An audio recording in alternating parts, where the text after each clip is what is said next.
Olá pessoal, pastor Ana Batista aqui pela igrejasempolitica.org. Um abraço a todos aqueles que fazem parte desse trabalho, dessa frente profética em defesa da igreja do nosso Senhor Jesus contra essas arbitrariedades do que se refere política dentro da igreja. Hoje, entrando aqui nesse propósito, com o tema para tratarmos Silas Malafaia e o seu artigo 142 da Constituição. Vocês vão entender obviamente, os meus motivos. Meus propósitos aqui é estamparmos as convicções desse expediente político dentro da igreja, do que se refere a esse pastor da Assembleia de Deus Vitória em Cristo, Silas Malafaia, que afirma estar orientado por Deus, representando como serviço cristão o que a gente chama de presidencialismo de coalizão, que eu já tratei aqui, obviamente, pelo canal também. Os meus objetivos específicos: trabalhamos aqui os princípios hermenêuticos do serviço cristão, que dependem, obviamente, de uma comissão direta de Cristo e não da igreja. Bom, no nosso site mesmo nós apresentamos ali os princípios hermenêuticos, essa estrutura hermenêutica do modelo e do sistema legítimo do que nós pensamos ou deveríamos pensar sobre a igreja, ok? Então são três divisões que eu vou passar a vocês aqui e lembrá-los, para ficar estampado aqui que não se trata de opinião, se trata daquilo que é bíblico. Bom, do que foi visto em Cristo, tá? A nível de método e sistema. São três princípios da qual regem aqui a nossa defesa e se fundamenta aquilo que eu venho trabalhando com vocês. A primeira delas, a identificação da autoridade do pensamento teológico que assume ser mais eficiente e suficiente do que qualquer homem ou razão. Por isso, é messiânico. Identificar a autoridade do pensamento é identificarmos o pensamento superior, ok? E por isso uma prerrogativa messiânica procede de Cristo e a igreja vem disso, como também o evangelho da mesma forma.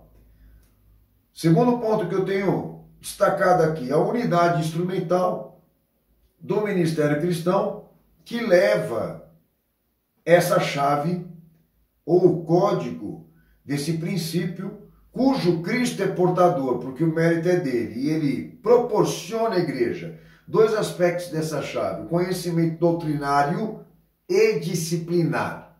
Então, o único que tem a autoridade de proporcionar à igreja o sistema e o modelo disso, do que é conhecimento ou disciplina, parte de Cristo para nós.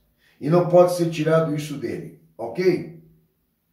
E eu tenho dito constantemente, se ele é portador desse modelo, desse sistema, sendo ele o Messias, sendo ele o Cristo, é para ele que nós temos que olhar e não para os homens. E terceiro aspecto, quando surge então, tendo em vista já a identidade dessa autoridade teológica, da unidade instrumental do ministério cristão, nós temos um modelo eclesiástico dentro de um sistema padrão de governo neotestamentário, que ali dentro dessa igreja, baseando-se nos 11 homens, tirando o traidor, né?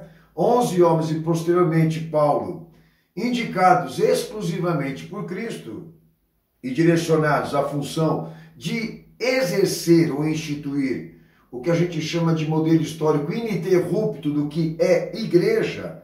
Qual a autoridade do que estava dentro daquela primeira igreja? Que tudo que esses homens falavam tinha que ser bíblico. Que tudo que eles diziam, falavam ou então instruíam, provava-se isso. Que foi visto em Cristo, que foi efetuado por ele, testemunhado por ele, provido por ele. Esses homens não tinham autoridade de produzir, não tinham autoridade de governar, não tinham autoridade de instruir, conforme a sua capacidade mental, razão ou intuição. Todos eles, a autoridade apostólica que estava lá, era bíblica, não era racional, não era acadêmica, não era intelectual. Então são três aspectos que formam esse método e esse sistema que, biblicamente, nós temos que respeitar. O que foi dito pelo nosso Senhor em Mateus 7, 13 ao 14 e João 10, 1, que na medida em que for eliminado ou julgado pelos homens o que eu estou tratando aqui, ou até mesmo por sistema filosófico, alterando esses padrões, você compromete a ordem final. Alargando isso, moldando isso, interrompendo isso, julgando isso, eliminando isso, você compromete o fator final, que é a graça e a misericórdia de Deus. Então, o Senhor já deixou claro que quem trabalha dessa forma, tira daqui, tira dali, vamos mudar isso aqui, vamos mudar isso lá, isso é trabalho de mercenário, bandido e ladrão. Em João 10 ele deixa claro que quem pega caminho alternativo é bandido. Bom, vamos lá. Esses são os princípios hermenêuticos que estão contidos dentro do site igrejasempolitica.org para capacitar você com textos, com orientações a refutar qualquer um desses mercenários que insistem em transferir o dever cristão para o dever político, transformar dever cristão em dever político. Bom, agora um segundo aspecto rápido aqui para tratar do que o Silas falou, tá? Historicamente falando, se nós formos em busca, então, de informações da onde surgem as ideologias políticas dentro da igreja, porque a igreja está tomada de ideologias e de debates políticos, certo? Se a gente for fazer o levantamento, esse trabalho que eu venho fazendo com vocês, pelo Verdade em 10 Minutos e também aqui pelo canal do Igreja Sem Política, a gente vai se deparar com isso daqui. Tá? Se trata exatamente de uma formação, né, ideológica por parte de uma ordem humana, porque isso aqui não surge do que é bíblico, nem de Cristo, nem do sistema e nem do método que ele usou. Isso surge de um trabalho por parte de intelectuais, de vertentes dominantes, por isso a gente chama de ordem humana, que construíram essa estrutura de tendências, ambíguas de oposição política. Esse paralelo entre igreja, sociedade e política que eu venho tratando com vocês aqui, que são pinças do poder que a gente chama de nova ordem mundial. Foram criadas para isso, para atender essa demanda, abrir as portas para a nova ordem mundial, e a igreja virou esquema disso. Então são três ambiguidades que eu venho tratando com vocês aqui, e eu vou explicar por que ambiguidades, mas destacando: a primeira, a moderna liberal, que é aristocrata; a segunda, a radical democrata, que forma uma classe média; e a terceira, a socialista, que aí vem o marxismo, o comunismo, a classe anarquista, a marcha pela justiça social, a classe trabalhadora, essa coisa toda. Então são três repartições de ideologia política que ambas conflitam, por isso a ambiguidade, mas todas trabalham exatamente para cumprir o protocolo da nova ordem mundial. Todas elas foram feitas para serem pinças desse poder. Então essas três ambiguidades políticas que aparentemente para a sociedade se rivalizam, mas todas elas são irmãs de uma mesma causa, ok? É só um cenário, é só um teatro, levam duas vertentes teológicas dentro dessa visão política. A primeira delas, o sentido social da redenção, aí vem a teologia da libertação, a esquerda evangélica, essa coisa toda. E a outra, do sentido econômico da redenção, que aí vem o calvinismo, o protestantismo, e esse pessoal todo que trabalha, né, pela prosperidade, ou então pela visão de um liberalismo mais econômico, ok? Essas tendências teológicas que estão embutidas dentro dessa estrutura ambígua de ideologia política, elas também é a mesma coisa. Elas se rivalizam, conflitam, xingam, batem boca um com o outro, mas todas elas cumprem um protocolo. É um poder cínico. É um poder cínico. Então, o que eu vou falar aqui para vocês rapidamente, se trata disso. Homens como ele e todos aqueles que trabalham por essa causa, de levar o povo para a rua, para defender um lado, defender um partido, uma ideologia, uma sigla, todos eles sabem que o que eles estão pregando na prática não é válido. Que o que funciona é o poder. O que funciona é o que está no protocolo da ordem mundial. O que funciona, senhores, é o que foi pré-estabelecido. Eles montaram o cenário e a gente viu isso se repetir várias vezes dentro da história e nunca funcionou. Sai e entra a política, é tudo a mesma coisa. A igreja, infelizmente, está sendo usada como instrumento disso. Então nós estamos dentro de um cenário cínico de novo e pior de tudo, as mesmas pessoas por detrás disso, incentivando a igreja a acreditar de que liberdade existe, de que democracia existe, de que a república possa funcionar para o povo. Essa coisa toda, tá? Bom, então a gente entra nesse mérito rápido aqui, porque eu sou obrigado a falar desse cara, obviamente, tá? Porque ele se põe à frente de ser um dos idealistas ou representantes desse movimento de direita. Eu falo do Silas Malafaia. Ele assume a direita disso, do poder cínico, dessa estrutura teatral, porque ele é um desses artistas, para motivar o povo a acreditar nisso.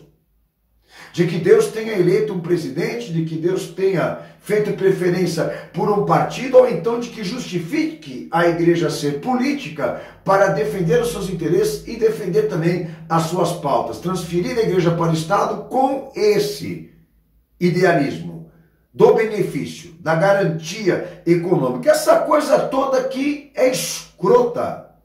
Entenda? Pelo fato de unir igreja e política, isso é escroto, é antibíblico isso, mas vamos lá. O uso do poder pastoral e do serviço cristão deve ser legítimo? Sim. Os seus propósitos, as suas missões, a sua ministração tem que ser cristocêntrica, tem que ser bíblica, tem que ser provado que isso viu em Jesus, que isso foi visto em Jesus, o mesmo método e o mesmo sistema. Não adianta ficar procurando em antítipos essa ideia, porque tem que ser visto no messianismo de Cristo, de Jesus. Essas mesmas reivindicações. Então, quais são as reivindicações desse escroto, desse mundo?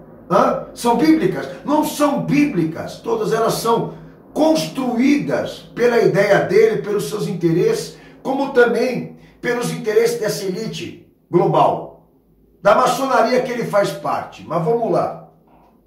Recentemente ele gravou um vídeo que me chamou a atenção para poder chegar aqui e registrar isso. Ele continua defendendo um presidente, um partido e uma ideologia política de extrema direita, ok? Ponto. Se você for retomar alguns, o passado político desse imundo, como pastor, tendo em vista que ele usa a prerrogativa para defender política, e ele deve satisfação a Cristo, como eu, como você, que também tem ministério. Lá atrás, no passado escroto dele, você vai ver que ele defendeu o PT. O PT que agora ele tenta combater pela direita. Ok? Que ele já se retratou e disse que todo mundo pode errar na sua escolha, mas ele tem que entender que ele pode errar, mas Jesus não erra, porque ele não tem partido, ele não tem, ele não é de esquerda nem de direita, ele não faz parte desse sistema. Bom, vamos lá. Primeira contradição. Segunda, ele, na sua prerrogativa como pastor, defendendo o dever cristão, exercendo o poder pastoral, exercendo o serviço cristão, ele legisla Constituição Federal pela direita para aprovar incapacidade de um dos três poderes, o STJ, como julga criminoso a atuação de um dos ministros desse poder. O senhor Barroso, do Tribunal Superior Eleitoral, abre um inquérito contra o presidente. Não pode. Vamos à Constituição, artigo 129, os poderes do Ministério Público, o inciso 1º. Esse cara conflita contra o sistema na condição de político, não na condição de pastor. Vocês têm que entender isso. Essa força que ele tem de violentar o Supremo, de legislar a Constituição, de ficar fazendo aquela ceninha dele intelectual, isso não tem parâmetro, não tem dinâmica pastoral. E eu não quero entrar no mérito aqui se está errado ou está certo o Supremo, eu quero que se dane o Supremo. A política, esse mundo, na minha condição como pastor e como teólogo, para mim não importa o que esses caras decidam ou deixam de decidir, porque a igreja é exclusiva de Cristo.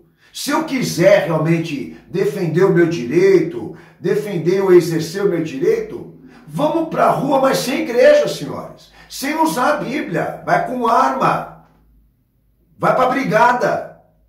Que é o que os países, na verdade, fazem aí, como Israel também fez, usando o seu direito. Agora você pega a Bíblia debaixo do braço e vai para cima. Para defender um partido, você tem que ter justificativa. A reivindicação tem que ter pauta, tem que ter biblicidade. Você não pode usar a igreja para esses fins. Se eu quiser, eu tenho que largar a igreja. E tenho que ir por conta, que é o que esse cara, na verdade, deveria estar fazendo. É que ele não pode usar o que é de Cristo para defender o que ele acha que é certo. Mas por que ele continua proporcionando esses vídeos, ou produzindo esses vídeos? Porque ele tem popularidade.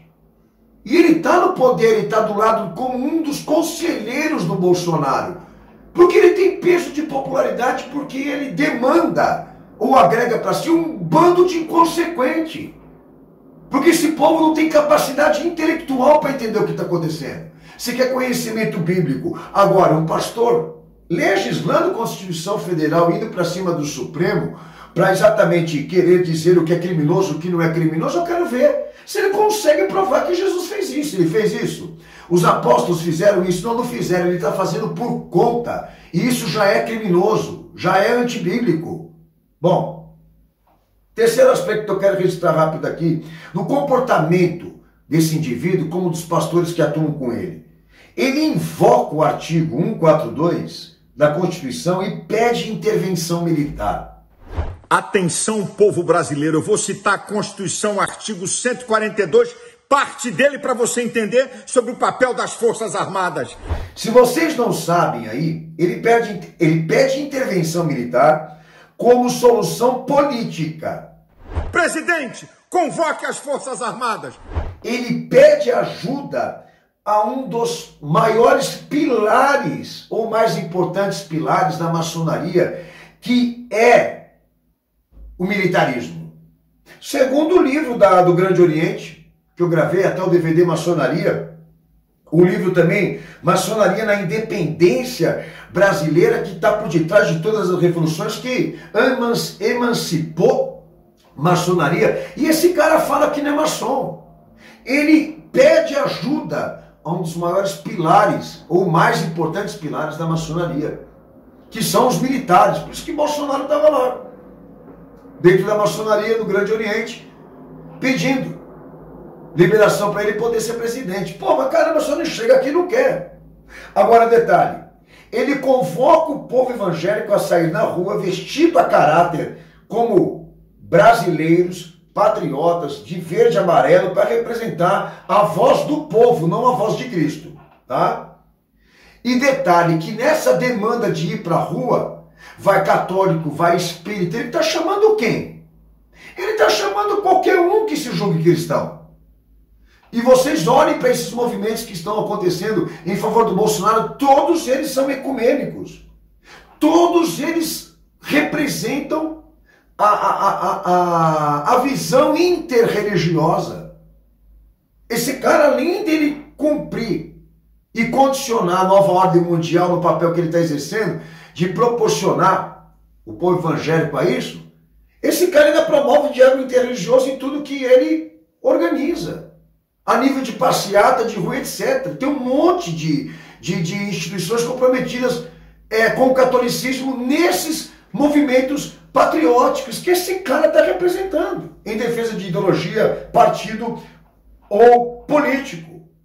Agora, qual é a minha preocupação? Bom, se a gente vê dentro de uma igreja, dentro de um ministério, de uma atuação pastoral, a perda dos atributos, tá? Ou das virtudes teológicas de Cristo, ou seja, se as reivindicações desse ministério, se a pauta, se o propósito, se a missão, se a ministração tem perda de caráter e personalidade bíblica, de legitimidade bíblica, compromete o quê? Garante o fracasso e a desordem. Deus não vai honrar. O que vai acontecer? Que no final disso tudo que ele está articulando em todos os pastores, no final de tudo vai ser a mesma coisa. Agora o que eu falo para vocês? Do que está histórico. Eu falo do que é fato. Eu não falo do que eu penso. Eu falo do que é fato. Que a mesma coisa que aconteceu nos Estados Unidos aconteceu nesse país. O protestantismo ali, dentro dos Estados Unidos, condicionou a geopolítica americana, que hoje está no colo da ONU. E que vai ser da ONU e vai ser da ordem mundial. E aí eu cheguei, não sei agora qual foi o vídeo que eu gravei aqui, bem rápido, que eu disse para vocês que Al Gore, um dos livros que ele escreveu para falar sobre tecnocracia, ou da era que está surgindo pela Agenda 2030 da ONU, que esse cara ele foi enfático em dizer que o protestantismo nos Estados Unidos foi importantíssimo, a igreja lá, para garantir exatamente o que está acontecendo agora no futuro da humanidade. E olha o que ele diz aqui, né? Que ali, afirmando que os Estados Unidos tinham uma licença divina, ok? Recebido uma providência de Deus, para tornar o mundo um lugar mais seguro por meio da escolta armada. Olha o que ele fala aqui. Levavam dois elementos importantíssimos desse caráter para construir geopolítica. O primeiro deles, o espírito da religião protestante, que esse desgraçado aqui mesmo defende, tá? O puritanismo, a providência divina pela nação, o compromisso desta crença, tá? E o espírito da liberdade republicana e o idealismo da democracia. Vamos incentivar todo mundo de que democracia exista, de que liberdade realmente funciona. E olha o que esse cara fala. Então, vai me dizer que Silas Malafaia não sabe disso tudo? Ele sabe porque ele trabalha para iludir a igreja. Ele trabalha para fantasiar. Ele é um artista desse cenário. Entendeu? Tanto que esse mundo, ele não vai querer citar meu nome nos vídeos dele, ele não vai querer falar da igreja sem política, ele não vai mesmo, porque ele não vai querer expor, porque ele vai argumentar como? Me mostre, me comprove em algum momento da vida de Jesus, em algum momento da sua atuação messiânica, que traga algum perfil, alguma coisa, algum detalhe daquilo que esse cara é e do que ele prega, e do que ele vive, e do que ele representa. Vocês não vão conseguir encontrar. Agora, quem é maior nisso tudo? Ele ou Jesus? Quem é maior? Ele ou os apóstolos? Ou aquele modelo que está lá? Ou isso que está aí, esse escroto, como todos os demais que compõem essa estrutura? Agora está todo mundo no esquema, senhores, vocês têm que entender, política não foi feita para funcionar. Política foi feita para iludir. No fundo, Bolsonaro e Lula sentam na mesma mesa para dar risada de você. Todos eles estão trabalhando pela ambiguidade. O que vem aí, o que condiciona tudo isso que nós estamos tratando aqui é nova ordem mundial. O que vem é nova ordem mundial. Não vai existir nação, não vai existir pátria, não vai existir república. Os estados já comprovam incapacidade de gerenciamento para esse mundo novo que é a tecnocracia, e a ONU vai assumir pela incapacidade deles. Estados Unidos vai entregar essa geopolítica na mão da ONU e vai falir. Tudo isso está sendo arrumado e organizado aí na frente. Agora, vai para a rua, vai. Dia 7 de setembro na rua, veste amarelinho lá. Vai cumprir o papel de trouxa, você. Mas não a igreja do meu Senhor Jesus. Mas não esse evangelho bíblico. Porque com certeza, como disse o meu Senhor, ele não é desse mundo. E se fosse, teria sido amado por ele, e esse mundo teria defendido. Lembra das palavras de Cristo? E que a luz dele brilhe no teu coração e na tua vida e você se liberte. Porque o que está acontecendo e que eles não querem pregar é que Jesus está voltando e essa igreja vai ser arrebatada porque os sinais se cumprem. Um abraço, Deus abençoe todos vocês em nome do Senhor Jesus. Esperem no meu bom Senhor. Está de volta logo aqui. Deus abençoe. Maranata, Jesus está voltando. Então venha fazer parte desse ministério, desse movimento, Igreja Sem Política. Porque no fundo, se você não fizer alguma coisa contra isso, você é um deles.